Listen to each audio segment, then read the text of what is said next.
Abre tu Biblia en Mateo capítulo 11. El día de hoy continuamos con nuestro estudio en el libro de Mateo. La semana pasada terminamos el capítulo 10, que está enfocado en los discípulos, en cómo fueron llamados, enviados, pero también advertidos por el Señor Jesús de lo que significa seguir a Jesús, el peligro de la persecución, pero también el morir a uno mismo entregándonos completamente al Señor.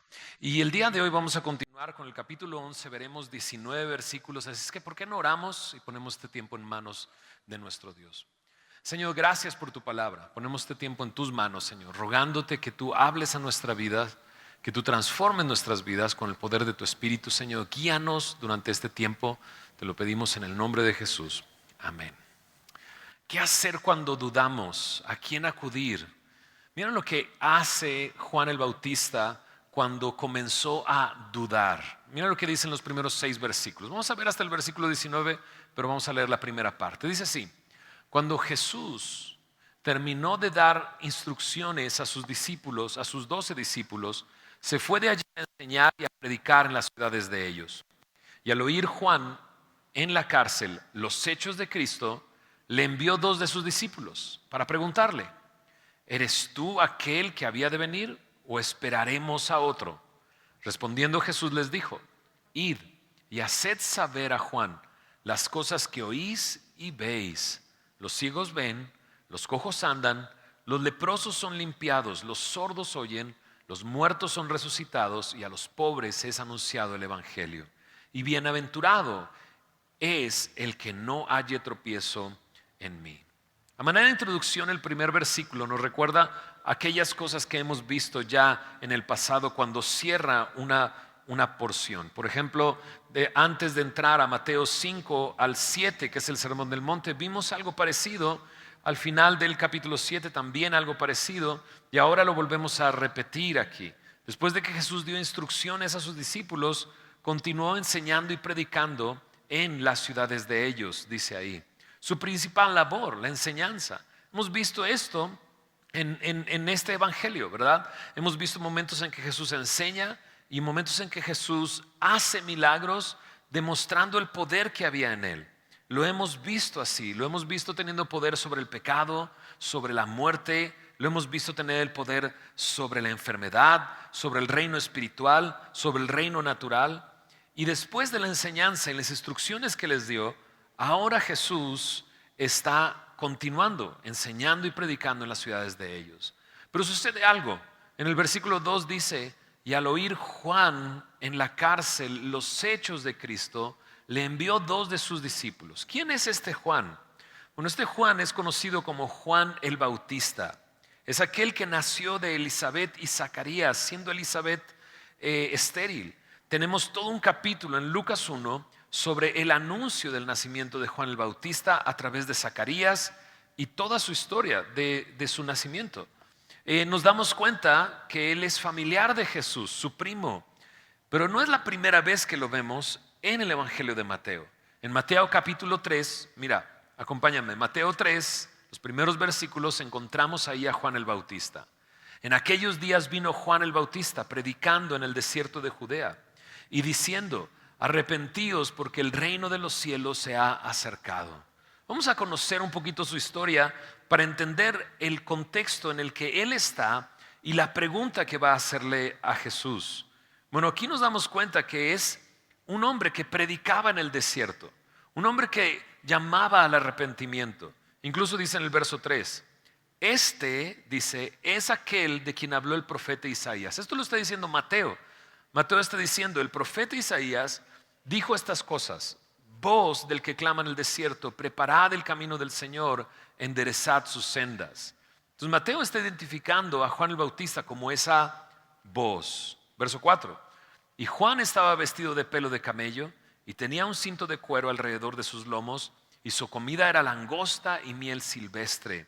Y salía él Jerusalén y toda Judea y toda la provincia de alrededor del Jordán, y eran bautizados por él en el Jordán, confesando sus pecados.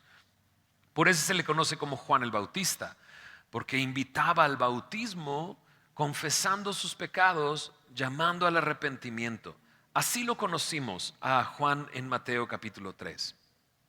Pero a través de otros evangelios nos damos cuenta que Juan el Bautista tiene muy clara cuál es su misión. O sea, aquí Mateo menciona, este es aquel de quien Isaías habló. Pero checa, en Juan capítulo 1, en el Evangelio de Juan capítulo 1, versículo 19, dice de esta manera: este es el testimonio de Juan, cuando los judíos enviaron de Jerusalén sacerdotes y levitas para que le preguntasen: ¿tú quién eres? Confesó y no negó, sino confesó: yo no soy el Cristo. Y le preguntaron: ¿qué pues? ¿Eres tú Elías? Él dijo: no soy. ¿Eres tú el profeta? Y respondió: no. Le dijeron: pues ¿quién eres? Para que demos respuesta a los que nos enviaron.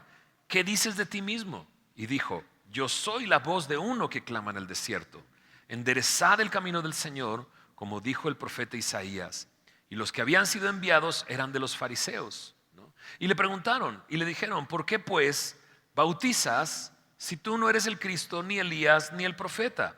Juan le respondió diciendo: yo bautizo con agua, mas en medio de vosotros está uno a quien vosotros no conocéis. Este es el que viene después de mí, el que es antes de mí, del cual yo no soy digno de desatar la correa del calzado. Entonces, este ministerio que él tenía en el desierto, este llamado al arrepentimiento, hizo que mucha gente lo siguiera y saliera de Jerusalén y de Judea a visitarlo a él en el río Jordán. Y esto llamó la atención y comenzaron a preguntarle: ¿quién eres? Y un grupo de personas, los sacerdotes y levitas, mandaron preguntarle: ¿quién eres? Él contesta las preguntas hasta que nos damos cuenta. No es nada más Mateo diciendo: este es aquel del que habló Isaías. Juan mismo sabe: yo soy la voz de uno que clama en el desierto, ¿no? Enderezad el camino del Señor.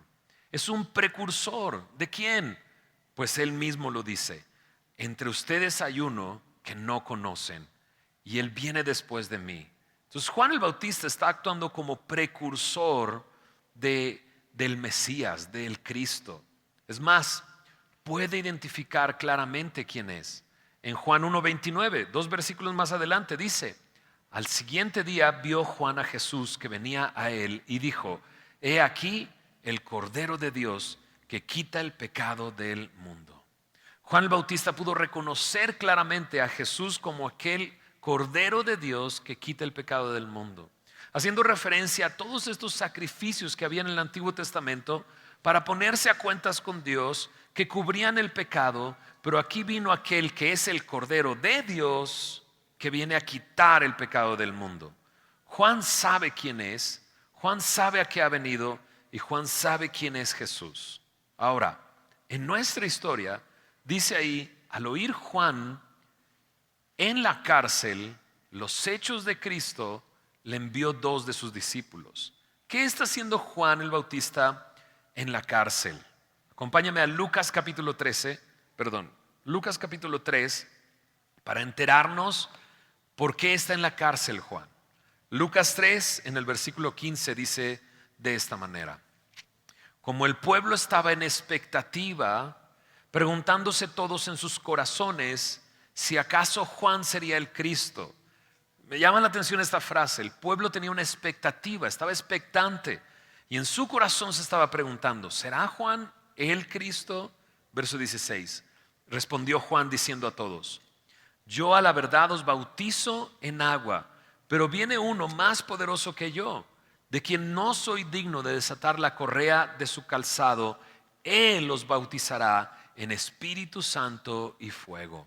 Ahora checa el siguiente versículo, porque creo que es importante para el momento en la historia de Juan que estamos viendo el día de hoy. Dice ahí en el verso 17: su aventador está en su mano. Está describiendo a Jesús. Y limpiará su era, y recogerá el trigo en su granero, y quemará la paja en fuego que nunca se apagará. Con estas y otras muchas exhortaciones anunciaba las buenas nuevas al pueblo. Así es que ahora ya encontramos más acerca de Juan y de quién es Jesús. Él es el que bautiza en Espíritu Santo y fuego. Pero en la forma en que Juan lo ve es: Jesús viene para dividir el trigo de la paja, para tomar el trigo y llevarlo al granero, pero tomar la paja y quemarla en fuego que nunca se apague. Pero estamos buscando respuesta a la pregunta, ¿qué hace en la cárcel? Verso 19, Lucas 3:19. Entonces Herodes el tetrarca, siendo reprendido por Juan el Bautista, a causa de Herodías, mujer de Felipe su hermano, y de todas las maldades que Herodes había hecho, sobre todas ellas añadió además esta: encerró a Juan, ¿en dónde? En la cárcel. Está en la cárcel porque Herodes, el gobernador de esta región, lo metió en ella. ¿Qué había hecho Juan? Juan había confrontado a Herodes con su pecado, con su maldad. Y el pináculo de su maldad es esto: tomó la mujer de su hermano Felipe, se la robó, se la quitó. Es más, ni siquiera dice Herodes, mujer de Herodes, que fue antes mujer de Felipe. ¿Te das cuenta que simplemente dice, era la mujer de Felipe su hermano y él la había tomado? Entonces, Juan está en la cárcel porque hizo lo que tenía que haber hecho: confrontar de tal manera a Herodes con su pecado que Herodes decide llevarlo a la cárcel. Ahora, acompáñame a Mateo de nuevo. Estamos en Mateo 11. Pero en el capítulo 13, lo veremos un poco más adelante, nos dice más acerca de qué es lo que está haciendo Juan o cómo llegó ahí a la cárcel. Mira lo que dice en Mateo 14, versículo 3 y 4. Mateo 14, verso 3 y 4. Porque Herodes había prendido a Juan y le había encadenado y metido en la cárcel por causa de Herodías, mujer de Felipe su hermano, porque Juan le decía, ¿qué le decía? No te es lícito tenerla. Entonces, digámoslo así, Juan hizo lo correcto, pero ahora está en la cárcel. Ya no está en el desierto predicando, anunciando, llamando al arrepentimiento, bautizándoles, confesando sus pecados. Ha sido callado por Herodes, metido en la cárcel, y estando ahí en la cárcel, entonces manda a preguntarle a Jesús: ¿quién eres? ¿Eres tú aquel que habría de venir o esperaremos a otro? ¿Qué es lo que nos estamos dando cuenta? Que Juan está dudando. Qué increíble.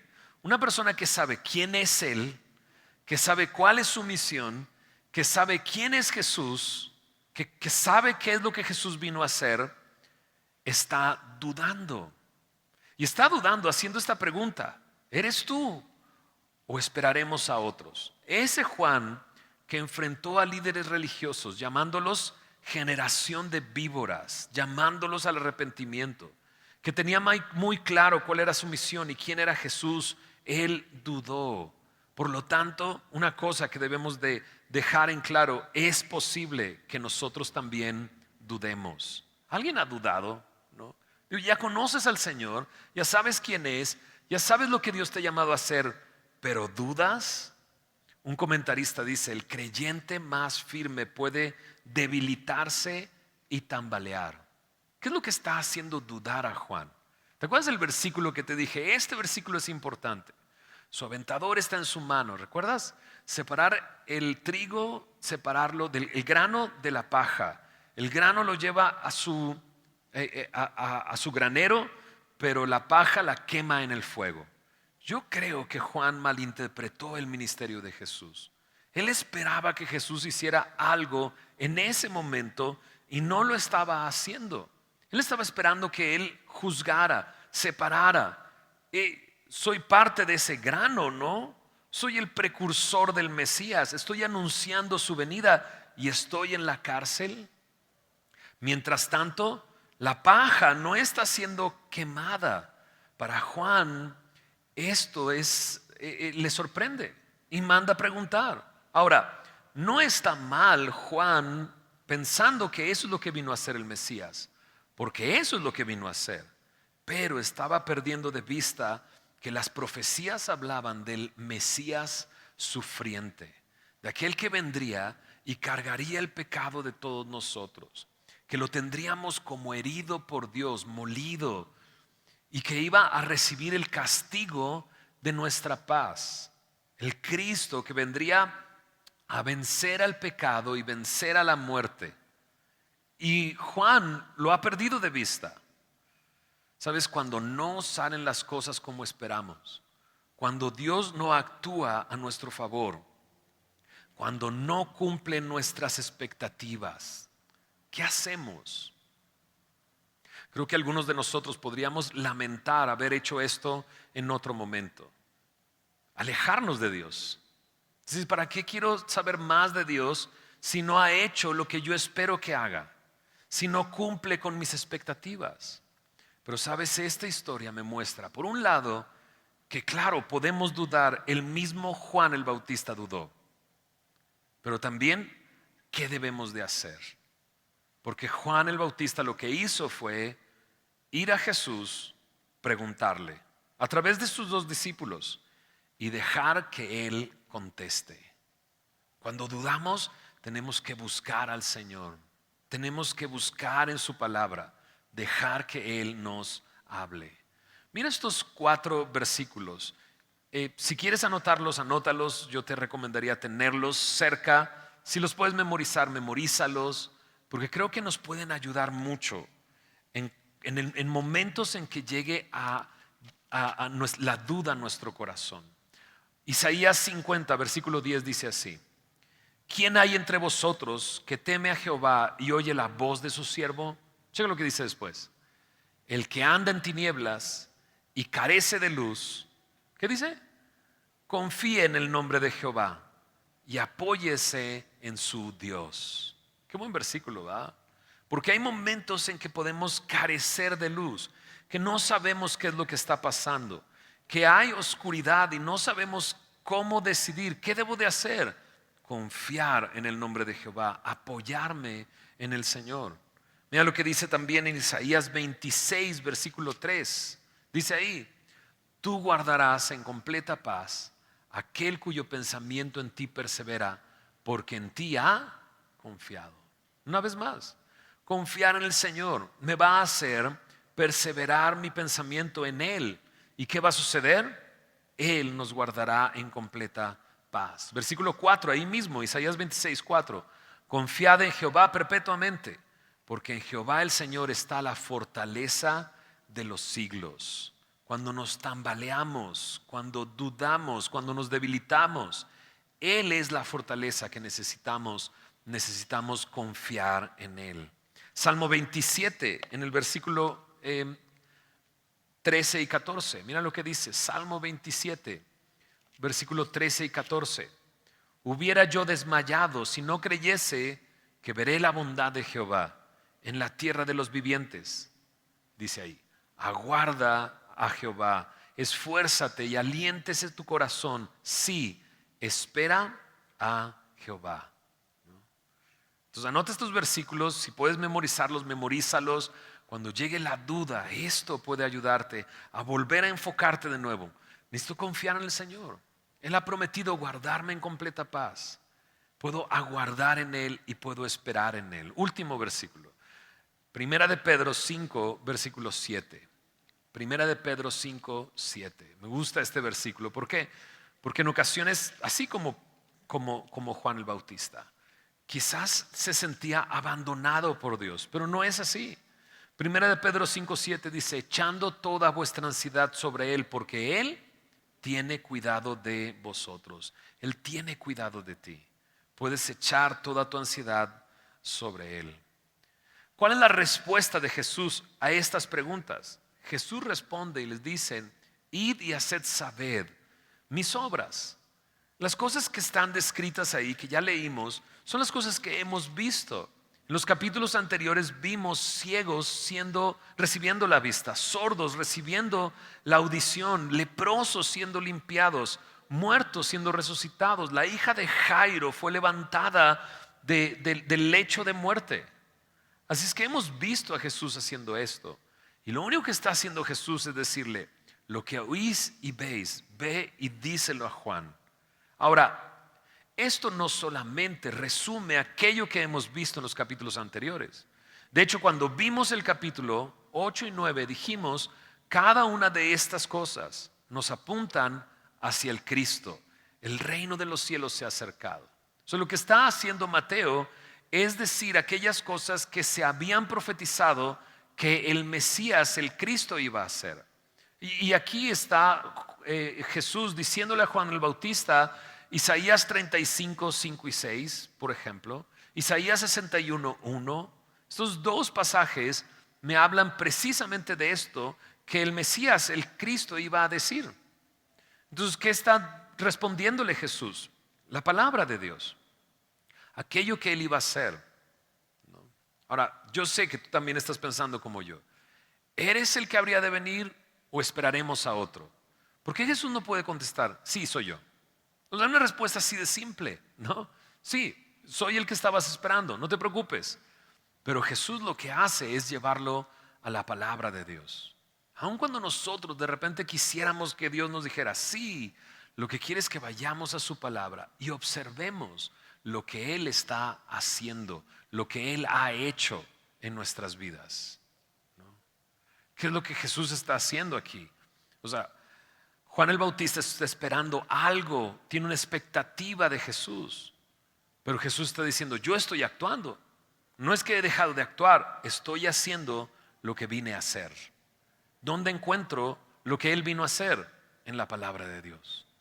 Necesito ir a la palabra de Dios. Ahora, esta última frase en el verso 6. Bienaventurado el que no halle tropiezo en mí.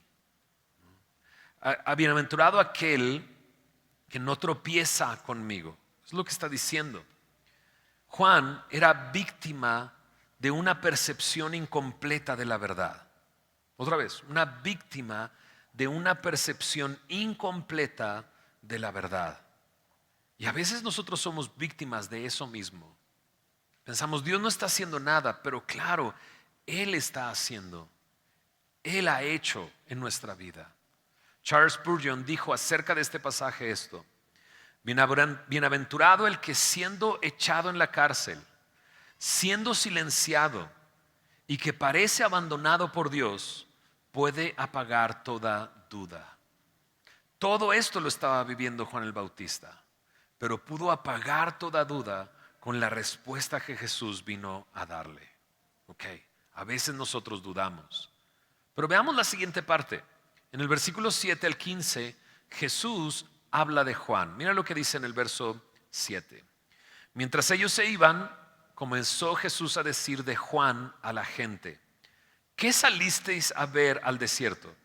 ¿Una caña sacudida por el viento? ¿O qué saliste a ver? ¿A un hombre cubierto de vestiduras delicadas? He aquí los que llevan vestiduras delicadas en las casas de los reyes están. ¿Pero qué saliste a ver? ¿A un profeta? Sí, os digo, y más que profeta. Porque este es de quien está escrito: he aquí yo envío mi mensajero delante de tu faz, el cual preparará tu camino delante de ti. De cierto os digo, entre los que nacen de mujer no se ha levantado otro mayor que Juan el Bautista. Pero el más pequeño en el reino de los cielos, mayor es que él. Desde los días de Juan el Bautista hasta ahora, el reino de los cielos sufre violencia y los violentos lo arrebatan. Porque todos los profetas y la ley profetizaron hasta Juan. Y si queréis recibirlo, él es aquel Elías que había de venir. El que tiene oídos para oír, dice, oiga. ¿Qué elogio está trayendo Jesús a Juan el Bautista? Al hacer estas preguntas, nos está manifestando algo que ya mencionamos acerca de Juan. ¿Qué fue lo que saliste a ver al desierto? Les dice Jesús. ¿A una caña sacudida por el viento? ¿A alguien que se deja llevar por el viento, que se doblega, que se quiebra? ¿A alguien sin convicciones?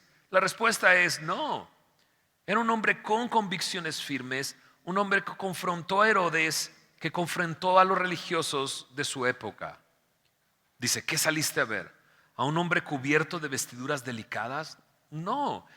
¿A alguien que no sacrificaba nada? No.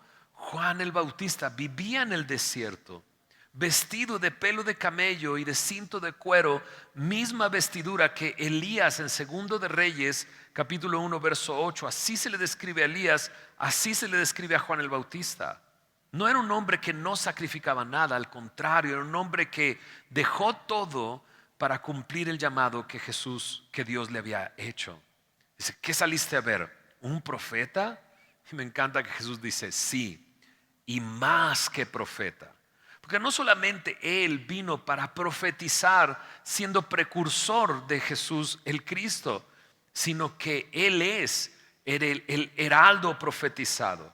No solo profetiza, es el objeto del cumplimiento de profecías antiguas. ¿Qué saliste a ver? Entonces pareciera que de repente llegan los discípulos, le hace la pregunta, Jesús responde y los demás dicen, "Ah, Juan el Bautista dudó, ¿no? Pero de repente dice Jesús, no, o sea, no pierdas de vista. Es un hombre con convicciones, un hombre que no se doblega, un hombre comprometido, un hombre que dejó todo para hacer la voluntad de mi Padre, un profeta y más que profeta. Ese es Juan el Bautista. Ahora dices, ok, este hombre con todas estas características, dudando, dices, ya no me siento tan mal de que he dudado y de que me he debilitado y me he tambaleado. Pero otra vez, ¿qué hizo Juan? Acudió a Jesús. Así nosotros debemos acudir al Señor.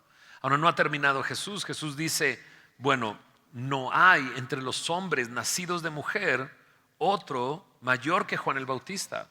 A ese nivel lo está poniendo. Pero continúa la frase diciendo así, pero el más pequeño en el reino de los cielos, mayor es que él. Y dices, no, pues ya no entendí. Juan el Bautista lo pone en lo más alto, de repente dice, pero el más pequeño en el reino de los cielos es más grande que él, ¿no? Y creo que es muy fácil de entender si lo vemos de esta manera. El más pequeño en el reino de los cielos. ¿Okay? Juan el Bautista iba a morir algunos meses después y no iba a ver a Jesús diciendo desde la cruz, consumado es, pagado por completo. No iba a ver a Jesús resucitado. Es increíble vivir de este lado de la cruz, porque cuando confiamos en el Señor Jesús, Él perdona nuestros pecados y nos pasa de muerte a vida y nos hace parte de su reino. Juan el Bautista le faltaba algo, algo que nosotros hemos recibido por pura gracia. Pero no quiere decir que Juan el Bautista no sea salvo, ¿no? Yo creo que lo voy a ver, yo creo que lo voy a conocer y creo que voy a platicar un buen rato con él. Definitivamente, ¿no? Es una de esas personas que quieres ir y platicar con él. Dices, ¿me va a regañar? No, quién sabe, ¿verdad? Pero nosotros hemos recibido tantas bendiciones de parte del Señor. ¿No es así? La Biblia me dice que Él me escogió antes de la fundación del mundo, que Él me ha bendecido con toda bendición espiritual en lugares celestes, que Él no solamente me ha pasado de muerte a vida, me ha dado vida en Cristo Jesús, sino me ha hecho sentar en los lugares celestiales con Cristo Jesús. Eso es lo que Él ha hecho. Él me ha adoptado y soy su hijo. Él me ha perdonado todos mis pecados. Él me ha sellado con su Espíritu Santo, mostrándome que le pertenezco a Él y me lo ha dado como una garantía de que un día estaré con Él. Me ha dado certeza de salvación y seguridad eterna. ¿No es algo increíble? El más pequeño en el reino de los cielos, mayor es que Él. Ahora, en el resto de la porción que acabamos de leer, dice que el reino de los cielos sufre violencia desde los días de Juan el Bautista. Y así es. Juan estaría en la cárcel, no saldría de la cárcel y sería decapitado. Su cabeza puesta en una bandeja y traída como un regalo de cumpleaños para la hija de Herodías. Claro, sufre violencia. Esta frase se puede traducir como puede ser tratado violentamente, recibir oposición, y lo estamos viendo desde ese momento. Ahora Jesús lo dijo. Mateo 10:34 dijo, no he venido a traer paz, sino espada. Y les advirtió a sus discípulos que los enemigos serían los de su propia casa. Juan está incluido entre los profetas del Antiguo Testamento. Jesús deja en claro, este es aquel Elías que habría de venir. Por último, mira los últimos 4 versículos de este pasaje. Verso 16 dice ahí: Mas ¿a qué compararé esta generación? Es semejante a los muchachos que se sientan en las plazas y dan voces a sus compañeros, diciendo: Os tocamos flauta y no bailasteis, os endechamos y no lamentasteis. Porque vino Juan, que ni comía ni bebía, y dicen: demonio tiene. Vino el Hijo del Hombre, que come y bebe, y dicen: he aquí un hombre comilón y bebedor de vino, amigo de publicanos y de pecadores, pero la sabiduría es justificada por sus hijos. Entonces, ok, la primera parte vimos a Juan dudando, la segunda parte vimos a Jesús hablando de Juan, y ahora Jesús nos da la condición de la generación en la que él estaba viviendo, el momento en el que estaba viviendo, que ahora no es muy distinto al tiempo que vivimos nosotros el día de hoy. Jesús lo que hace es compararlo con una imagen muy clara. Los muchachos se sientan en las plazas y le dicen a sus compañeros: hey, tocan flauta pero no bailan, les hicimos luto pero no lloran. Prácticamente está diciendo: los muchachos no juegan el juego, ¿no? Fiesta y no bailan, luto y no lloran. Entonces, prácticamente los muchachos no quieren jugar su juego. Y por eso lo dice así. Juan, en el agua, en el río Jordán, hablando duro, exhortando al arrepentimiento. ¿Y qué hicieron? No quisieron. ¿Qué dijeron? Demonio tiene. Pero viene Jesús acercándose al publicano, acercándose al pecador, hablando de cómo el enfermo tiene necesidad de médico, el sano no, con gracia llamando a un publicano, a un cobrador de impuestos, y respondiendo, sanando, libertando, trayendo libertad, levantando de la muerte. ¿Y qué hicieron? Es un bebedor, un comilón, amigo de pecadores, amigo de publicanos. ¿Qué me está mostrando?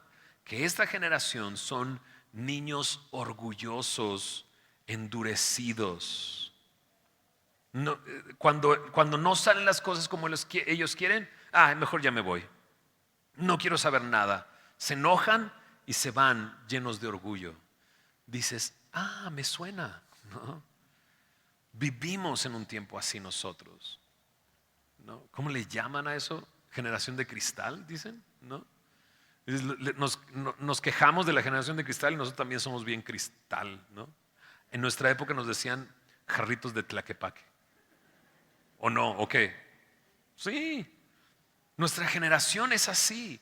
Cuando no suceden las cosas como queremos, ya no juego, ya me voy. Ahí está Juan en la cárcel. ¿Qué dice? Ya no juego. No, va y le pregunta a Jesús: ¿eres tú? Y le contesta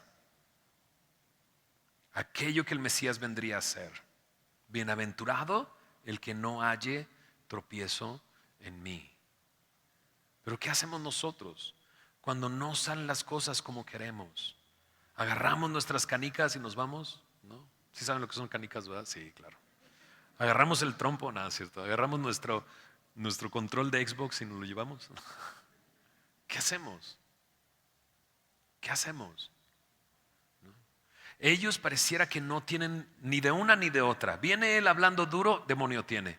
Viene este extendiendo su mano, ¿no? Y dice: este es un comilón y un bebedor. Entonces, ¿sabes qué maravilla tener un Dios que se ha acercado a nosotros y que quiere mostrar quién es Él y lo que Él puede hacer? ¿No han salido las cosas como tú esperabas? Creo que quizás tienes que hacerte la pregunta si eres esto, como Juan, víctima de una percepción incompleta de la verdad. Porque sin duda Dios está haciendo algo en tu vida y en mi vida y alrededor de ti. ¿Te estás dando cuenta de lo que Él está haciendo? Quizás es momento para decirle: Señor, perdóname por levantar mi puño contra ti y decir: ya no juego. Muchos discípulos dejaron a Jesús cuando Jesús los confrontó, porque lo comenzaron a seguir muchos. Y Jesús me encanta porque los voltea a ver y les dice: ustedes vienen porque quieren más pan. Les di pan el día de ayer y quieren más pan, es lo único que quieren, ¿no? Y entonces cuando habla de pan, entonces ellos empiezan a cuestionarlo, ¿no? Bueno, Moisés nos dio pan del cielo, ¿tú qué nos vas a dar? Y dices, pues ayer les di pan, ¿no? Pero Jesús dice, no, yo soy el pan de vida. Necesitas comer mi carne y beber mi sangre. Necesitas hacer un compromiso tal conmigo que yo me integre a tu vida, no me tengas a un lado nada más. Y entonces cuando los confrontó de esa manera, muchos de los discípulos le dejaron de seguir. Y me encanta que Jesús no va detrás de ellos, aquí hay más pan, ¿no? Sino que los deja ir. Al contrario, voltea a ver a los 12 y ¿recuerdas qué es lo que les dice? ¿Acaso se quieren ir ustedes también? Y Pedro dice, ¿a quién iremos? Tú tienes palabras de vida. Tú eres el Cristo, el Hijo del Dios viviente. Y creo que es un momento así para nosotros. ¿Vas a decir, ya no juego? ¿O vas a decir, Señor, tú estás haciendo algo, aunque no esté sucediendo lo que yo creo que deberías tú de hacer? Tú estás haciendo algo, tú estás conmigo. En la reunión anterior recordamos Romanos capítulo 8 y cómo no hay nada que pueda separarnos del amor de Cristo que tenemos en Cristo Jesús, del amor de Dios que tenemos en Cristo Jesús. En Romanos 8 al final Pablo se atreve a decir con total certeza, y estoy seguro que ni la muerte, ni la vida, ni ángeles, ni principados, ni el presente, ni el porvenir, ni lo alto, ni lo profundo, ninguna otra cosa creada puede separarnos del amor de Dios que es en Cristo Jesús. Así de seguro está Pablo, y así de seguro debemos de estar nosotros. Ahí mismo en ese capítulo 8 me dice, ¿no? Todas las cosas ayudan a bien para aquellos que han sido amados por Dios, que hemos recibido su amor, que Él está haciendo su voluntad en nuestras vidas. Todas las cosas ayudan a bien. Y ahí está Juan el Bautista, ¿no? Bienaventurado el que siendo encarcelado, siendo silenciado, que parece que Dios le abandonó, ¿no? Apaga el fuego de la duda. Es un buen momento para apagar nuestras dudas en su palabra, reconociendo quién es Él. ¿Oramos? Señor, gracias por tu palabra, gracias por este tiempo en el que al ir avanzando a través de esta historia nos damos cuenta, Señor. El mismo Juan el Bautista, siendo como tú lo describiste, Señor, siendo un hombre de convicciones firmes, un hombre seguro de quién era Él y qué vino a hacer, un hombre que te reconocía a ti, Señor, dudó. Señor, cuando hemos dudado, Señor, perdónanos, Señor, si nos hemos apartado, si hemos sido como esa generación. Y Señor, queremos acudir a ti. Señor, graba tu palabra en nuestro corazón. Y te ruego, Señor, que en el momento de la duda podamos acudir a ti, preguntarte a ti, y podamos tener el discernimiento para escucharte a ti, Señor.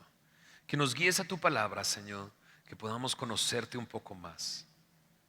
Te bendecimos, Señor. Ponemos nuestras vidas en ti, Señor, y confiamos que tú harás tu voluntad en nuestras vidas. En el nombre de Jesús. Amén.